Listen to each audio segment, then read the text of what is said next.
1996, tape number 2, survivor Goldie Majteles. You were describing that life was normal in Sigurd until February 1944 when the Germans came in. What happened? What happened? Everything happened then. The Jews were beaten up on the streets. Every Jew had a beard. You could recognize a Jew from a Gentile in a minute. The children who went to school had to have stars on their sleeves. Nothing was the same. It went very fast. What about school? The school, anti-Semitism. Were you able to still go to school? Yes. I went to school because this is the last thing they had to worry about, the children. They wanted to see how they can get all these people not to escape, get them in one piece, and do what they intend to do. So you continued to go to school? Yes. What about kosher food? Were you able to still Oh, by us, it's alles giving. Everything was kosher because we had a shayachet, we had everything kosher. Even a butcher. Even after the Germans? After they invaded, there was still food plenty because, but then it started to be a little scarce. With the food, it was a problem. But when we went to the ghetto, nothing mattered anymore because people knew if they live, How long, did your father still was able to work when the Germans were there? Yes, as long as he didn't walk in the dark. And if a SS man rode on a horse, that's how they looked for targets, Jews mostly. I don't think children were hurt, I don't think so. But mostly men, they took that horse until they dropped this man to bleed and they beat him. And that's when we saw this is it. We knew. Before 1944, when you said Polish refugees came to your town, what did they tell you? Horrible stories. That the Jews, they're all trying to escape. And there is ghettos, there is tsuras, people hiding, people running, there is nowhere to run. And it was very bad. When we saw these refugees, we knew they were going to get us too. Nobody was stupid then. People knew, people understood. Did you ever have any Polish refugees staying in your house? Yes, matter of fact, we did. We fed them, we let them sleep. But when they saw we are also in trouble, they're already invaded. Then, I don't know where they went. Do you remember any of their names?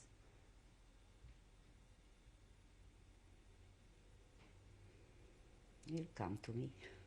Yes, because Jurek, this is not a Jewish name, but that's how he called himself, Jurek. Because we asked him, he spoke Jewish. Polish people speak Jewish. That's how we communicated. And he did not want to tell us why he's here.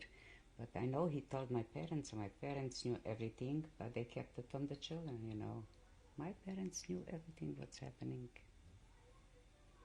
Every grown-up person should have known, But we weren't involved in this. They kept it away as long as they could, So how long did life continue under the Germans until you were Months. February, March, April, May. We were already in the ghetto. From February to May, though, your life was... Miserable. Because we knew that what is expected. What to expect. Because nobody was blind. All the refugees, they came, they said, this is it. There is nowhere where to run. Did you have any contact with the non-Jews in your city at this point? Yes, but, the first thing the Gentiles did is stay away from Jews because that was not the thing to do. Because they were told the Jews are no good, the Jews are this, and I don't have to tell you these things, but the Goyim kept away because they were afraid to hide a Jew. They killed them too, Everybody was afraid.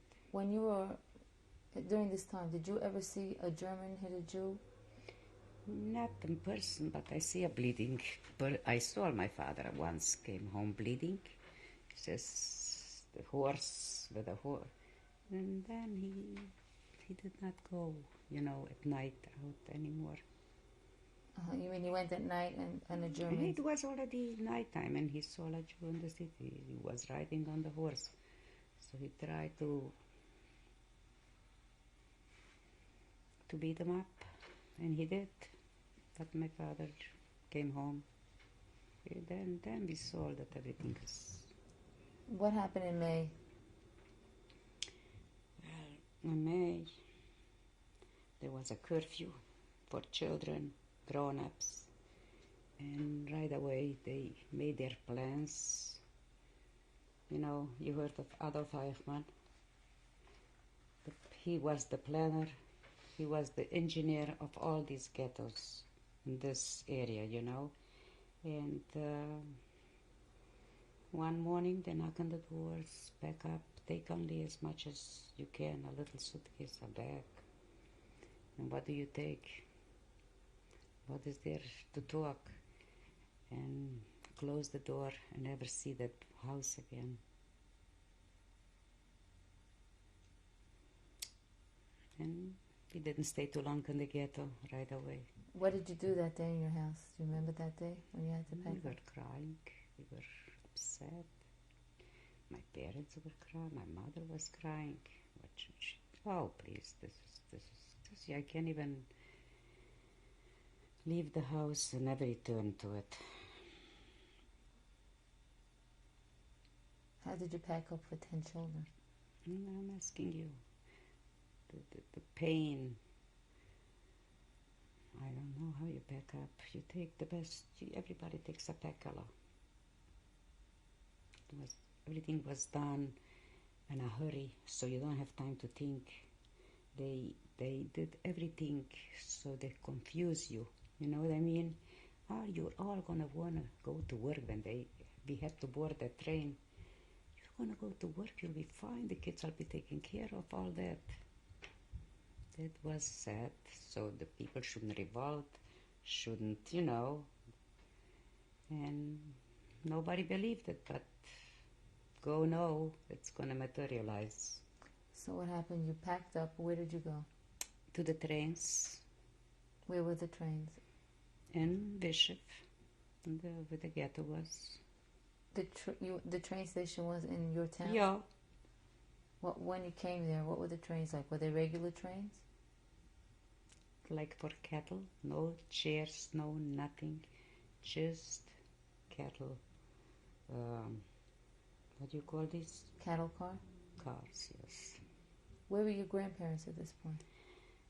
My grandmother was taken also. So everybody was carrying on the sadness of the people, the crying of the kids, Until you boarded that train, then you no more saw that town ever. Did your family manage to stay together on the train? Yes. My mother held on to the kids. And I remember the baby crying. She was 16 or 18 months, and it was very hot. There was no air. There was no toilet. And there was heat, and somebody had to urinate to give the baby something to wet her lips because she was dehydrating. You understand? The trip was worse than death. You know what I mean? If you die, you die. But this is living suffering. You know what I mean? Seeing the kids, what they went through. Some of them are stronger, some of them are weaker. I was very strong. I could take everything. If I had to stay on one leg, I did it. If I had to have a baby, brother, it was 3, on my arm, I held him. I never complained. I just wanted, to know when this is going to end, which is very hard to believe. Because I thought it's going to last forever, day and night. you know, like this. You're tired, you're hungry, you're thirsty, you need to go to a bathroom. The train never stopped until it arrived in Auschwitz. The train, you were going, let's go back. You were in Marmaris and then you went into a ghetto. But how long were you in this ghetto? Not too long. How Too long. Weeks, maybe 4 and maybe 5, because there was no room to accommodate so many Jews and get rid of them. Mm-hmm. They were not interested to keep them in ghettos. They were interested to get them out of the town, clean it out from the Jews, and go. So let's go back a little. You went to the ghetto. Where did you go into the ghetto? They emptied out houses, also family houses. Who family lived, but they crowded you in with another 2 families. Was there a wall around this ghetto? No. How many families did you live with in the ghetto? Gosh, the houses. Let's say it was a house for 8, 10 people. They crammed them 40 people. You know what I mean? During the day, you were walking outside. You could walk outside, but you couldn't go anywhere. You were guarded. Dogs, they had these dogs. You were guarded with SS men who had their weapons aimed at you if you escape or do something foolish, So nobody attempted to escape. There was nowhere to go. And they didn't keep us too much in the ghetto because it was something in the air that we felt, we are going. So that was in, would you say May? Yeah. So you were for 4 weeks in May in the ghetto. What was the name of the ghetto? The Vishiver ghetto. In Vishiv. And were you able to get food? Yes. How? Everybody took, the first thing we did, we had a lot of kids, the first thing we took with us is food, baked goods, bread, and you ate, you got by. People share, people share. You couldn't go out and buy. We had groceries there. You could go to the grocery during the day because at night you had a curfew. Mm-hmm. Did your father take money with him? People were foolish. We sewed in the money in our clothes, jewelry, mostly money. Money, you buy everything if you have it, but that money wasn't good. And these clothes, you didn't see them anymore. The minute you arrived, they took away what you wore, and they gave you the uniform. So for 4 weeks you were in the ghetto with a family? Lots of families. And then they took you on the train? Then we went to the train station. Over alles, everything was done so fast, so you cannot think straight, and you cannot ask questions, and who's going to answer them anyways, yeah?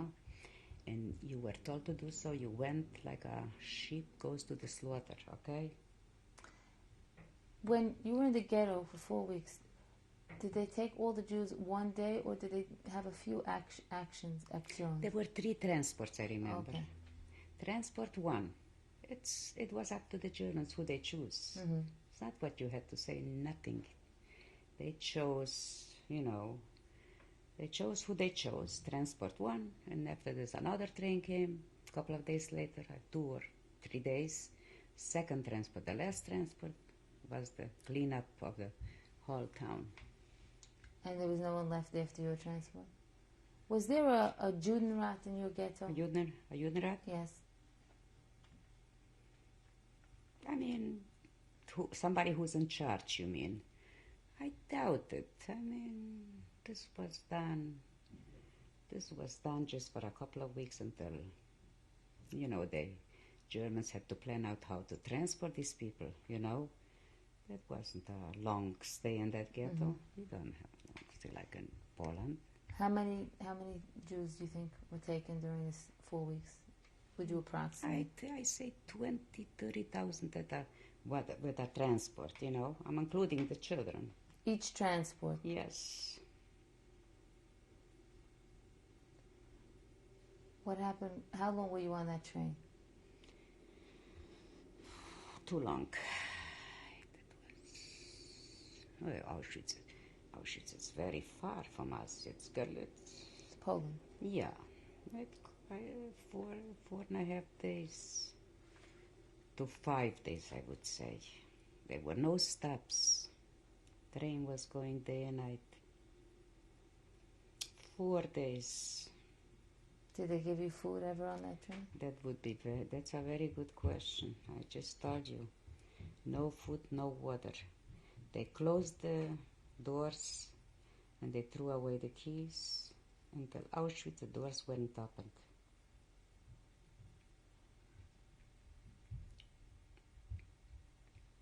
What happened when you came 4 days later? Everybody was very weak, tired, confused, scared, nervous. And they opened up the doors so we had a little air. And right away, the Germans, maybe hundreds of them, there were more Germans than Jews. And with the dogs, everybody and each person where it belongs, women, women separate, men separate, okay? They separate. We don't know the reason. Everybody's coming up with their own, reasons. And after the separation, we had to stay in line to get the hair shaped up. What happened with your family at the separation? Happened. My father went with the boys. My mother went with the girls. While we stood in line, I was told by a couple, he must have been, let me see how do you say it? He wasn't a Jew, but he was a prisoner of war. And he worked in that camp. And he said, you stay not with your mother. Don't go there, you stay here, this is for work. And he was right. We didn't know what's good and what's wrong and right or good or bad. We didn't know. I knew nothing. So he says, you stay here. So I tried to stay there. So my mother went with the children. I never saw her again. And then they shaved your hair. And did your older sister go with you? My older sister also didn't go with my mother. She was also in a working lager. Did you say anything to your mother? Do you remember the last thing you said? Well, I cried and I says, I want to go with you and what shall I do and where am I going? And, she couldn't function. She didn't know what to say. She didn't know what to tell us. She cried. And I says, I have to stay here, Mama. She could not even look at me. You understand? She held on to the baby. And the rest of the kids. She went with them. And whatever, and I never saw her again. I was shaved and then tattooed. After you stood on line, they took you to a room? No, to a bigger lot, a big, it's like the grounds were so big there, I can't begin to tell you. So they moved us a little further so we can line up, and there were doctors, nurses, everybody had to stretch their left arm and be tattooed. And this is a good sign if they give you a tattoo. That means you are eligible to work. Did you get tattooed? Yes. Can you show me the tattoo? It's already that I was given this. What's the number on that? 11,461. That nobody had a name. Nobody had. Just your number was here and here. And on your arm. Who gave you the numbers? There were special people, German people. Oh, the Germans. They tattooed us, shaved us, disinfected us, took our clothes.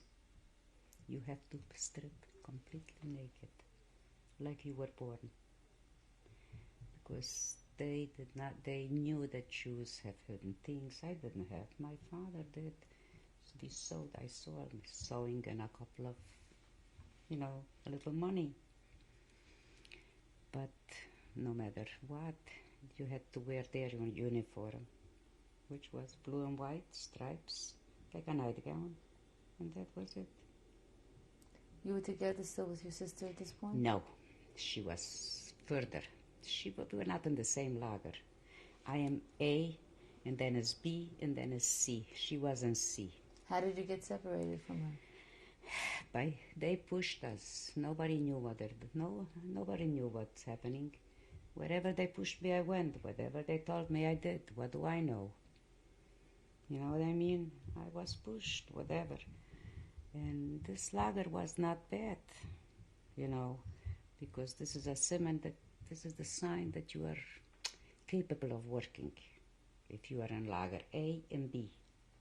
C is another story. You didn't know all this at this point? No, I was educated there. Everything I know, they taught me. So you went online and they tattooed you. You were all alone, or you still had some people from your town with you? Oh, people. Why, and the gypsies stood in another corner. They were not tattooed because they were burned the minute they arrived. You saw the gypsies? Yes, I saw them. Oh, I saw them. Did they come on the same transport as you? They must have come on the same train, not in the same transport. The same train, I mean. Yeah, but they How did you know what they did with them? How do I know? This was like a school, this Auschwitz. Everything what happened, we had a news bulletin. There were Jews who smuggled news. There were Jews who gave us dates where the Russians are advancing. We knew things. We that was nothing else to do. You didn't know what day it is. You didn't know it's day. You knew day and night, and that's it. But the news kept us, gave us hope. The hope we had, good news. I used to clean the latrine. Dort gewesen the headquarters of the news in the latrine. Mm-hmm. Somebody just gives a piece of paper with some information, and this is growing bigger and bigger, the information, until it gets so good it's hard to be true. It got so good. At the end, I says, then the hope, the hope. This gave us the hope that there is good news. The Russians are advancing. And whatever they said, it is good, it is bad, and they try to give us hope that tomorrow, another day. So let's go back to the day when you came. So you came, you were tattooed, you were disinfected. You said you saw gypsies. Yes. But you didn't know at that time what they were going to be doing to the gypsies. They were separated from all nationalities. I don't know why. And gypsies are very pretty people, I want you to know. Mm-hmm. And their dress completely different than other people. Mm-hmm. Very loud outfits, very big prints, and very, they had a way of, And after a couple of days, the news came, they're no longer here. There were those who never went to a lager. They took them straight for the showers. Mm-hmm. At this point, you didn't know what was going on. No, they were separated. They were not to mingle with Jews, with nobody I knew. So after you were disinfected, and where were you taken?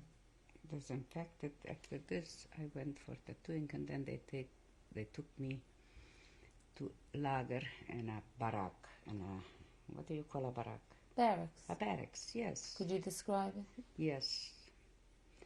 It was barrack number 18. It had like this, not beds, like the bunk beds, but no mattress, no nothing. How many? We slept three there was 3 floors, bottom, middle, and top. And we slept 3 in a bed. And there was a blanket given to us. And that was it. Every day was another activity. One day they gave out shoes. The shoes never fitted, but you had to go. You can't go barefoot. One day they gave out shoes, and one day there wasn't somebody in charge, When we got to the block, to the barracks, there was a black artist there. She was like in charge of this group of people. Do you remember responsible, her name? Eva. Mm-hmm. I remember. Was she Jewish? Yes. I am not certain, but she certainly saved my life a little bit because she was good to me. You know, when I was sick, she was hiding me. And she was a Slovak.